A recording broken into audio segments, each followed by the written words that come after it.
Oke, Assalamualaikum warahmatullahi wabarakatuh.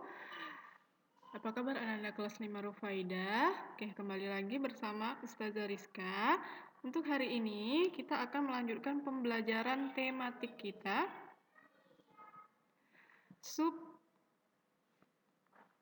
tema 3, pembelajaran 3, tentang pengaruh kondisi geografis Indonesia.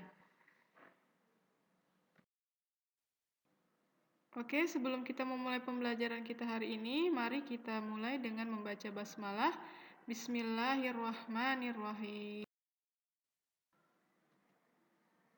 Oke, pengaruh kondisi geografis Indonesia sebagai negara maritim. Oke, sebelum lebih lanjut kita membahas tentang pengaruh kondisi geografis Indonesia ini, kita harus tahu dulu apa sih yang dimaksud dengan negara maritim? Nah, tahukah kamu apa itu negara maritim? Nah, negara maritim adalah negara yang memanfaatkan secara optimal wilayah lautnya. Jadi digarisbawahi negara maritim ini dia lebih memanfaatkan kepada wilayah lautnya. Jadi mayoritas negaranya itu dikelilingi oleh laut. Nah, Indonesia ini kan dikelilingi oleh laut. Oke, dalam konteks pelayaran secara umum.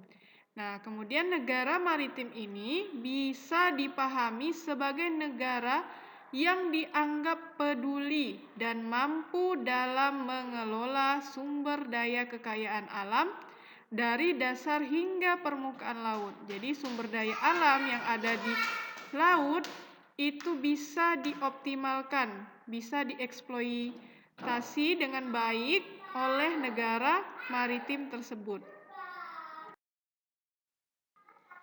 Oke, sekarang, kita harus tahu juga sumber daya laut. Nah, sumber daya laut ini terbagi atas dua. Ada sumber daya hayati dan juga sumber daya non-hayati. Nah, apa yang dimaksud dengan sumber daya hayati? Sumber daya hayati adalah semua makhluk hidup yang ada di laut yang bisa dimanfaatkan. Jadi hayati ini artinya hidup. Jadi sumber daya hayati adalah sumber daya tentang lingkup biotik. Biotik jadi makhluk-makhluk hidup yang hidup.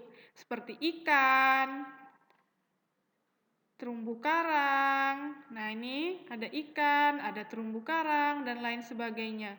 Oke, kemudian kalau non-hayati adalah sumber daya alam yang tidak berupa makhluk hidup. Jadi contohnya minyak, gas, pasir, timah. Nah, itu contohnya di gambar, itu adalah batu bara, ya.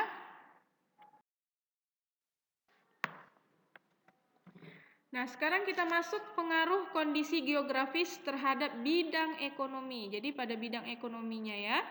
Yang pertama, menambah peluang pekerjaan masyarakat. Misalnya pada sektor wisata, pelayaran, nelayan, dan lain-lain. Oke, jadi karena kondisi geografis Indonesia sebagai negara maritim ini mayoritas dikelilingi oleh laut, maka dapat menambah peluang pekerjaan. Contoh, nelayan. Nelayan kan dia menghasilkan ikan. Ikan kemudian dijual. Nah, dijual otomatis nelayan memperoleh uang.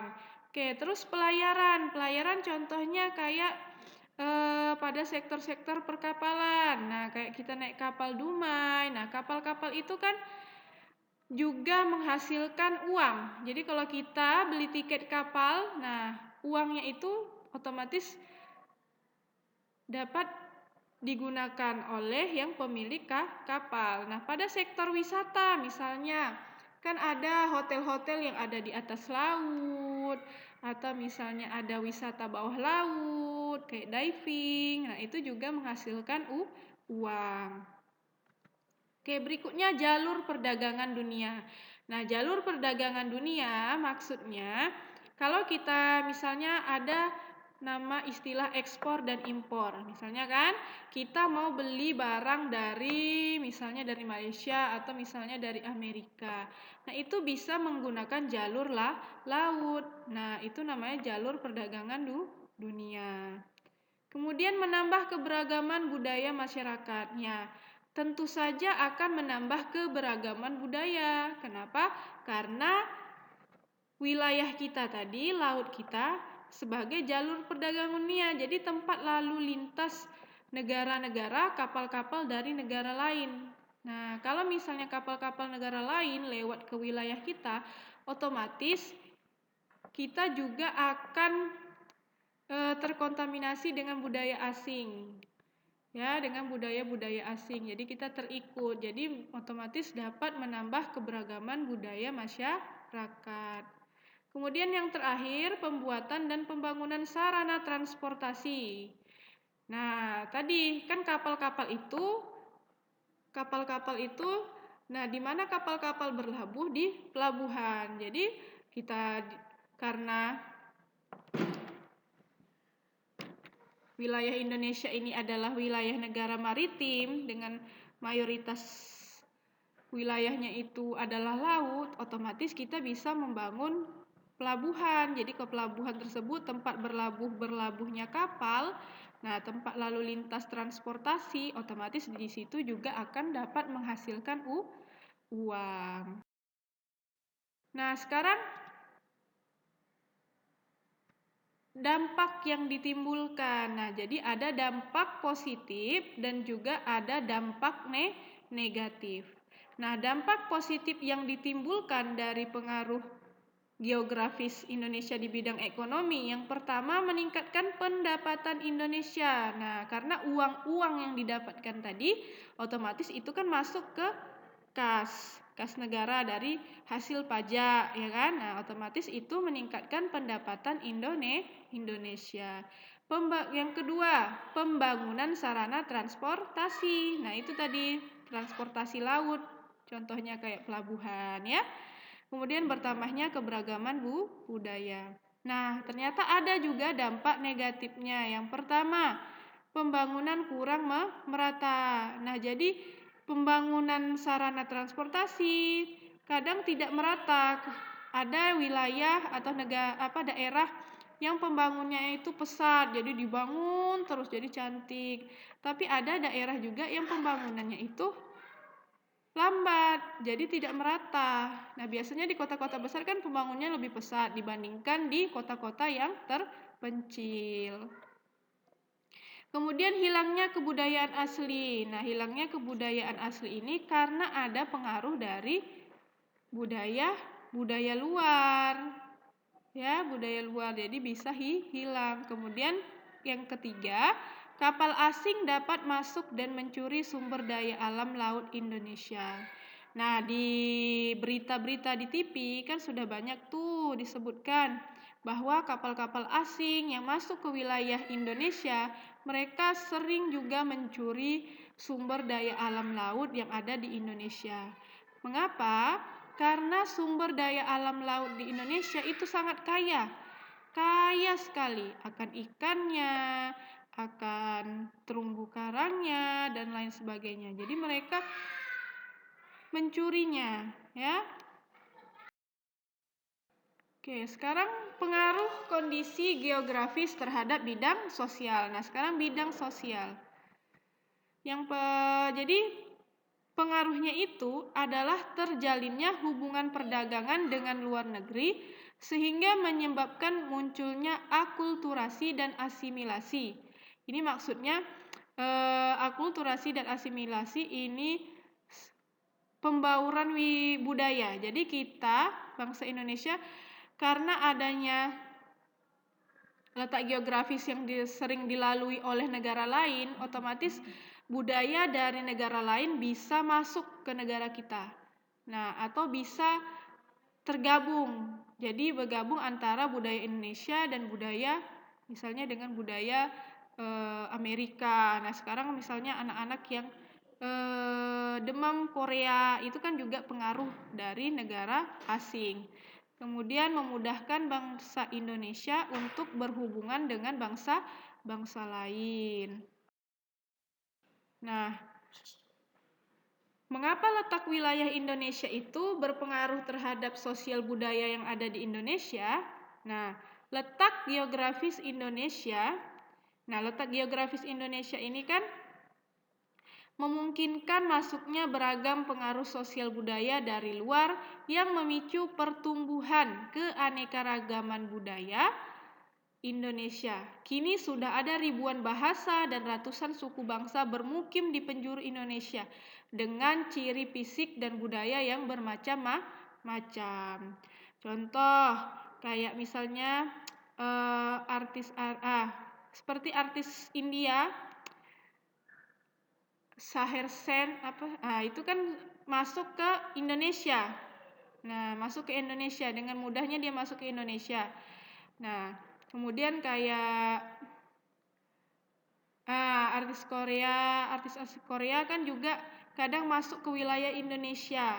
Nah, itu dia bisa berpengaruh terhadap kebudayaan Indonesia. Jadi kebanyakan sekarang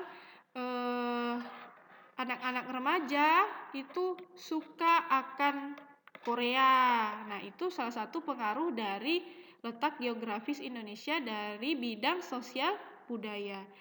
Oke, jadi di sini Ustazah tekankan sebenarnya tidak masalah kita suka akan atau mengikuti tren, ya.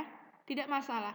Tapi kita harus bisa menseleksi. Maksudnya kita harus bisa memilah mana yang harus kita tiru, mana yang harus tidak kita tiru. Contoh misalnya kita suka dengan boyband atau girl band dari Korea misalnya gitu. Nah, kita sekedar suka sebenarnya boleh, tapi kita tidak boleh ikut dengan hal-hal yang cenderung negatif seperti pakaiannya atau budaya makannya, tidak boleh.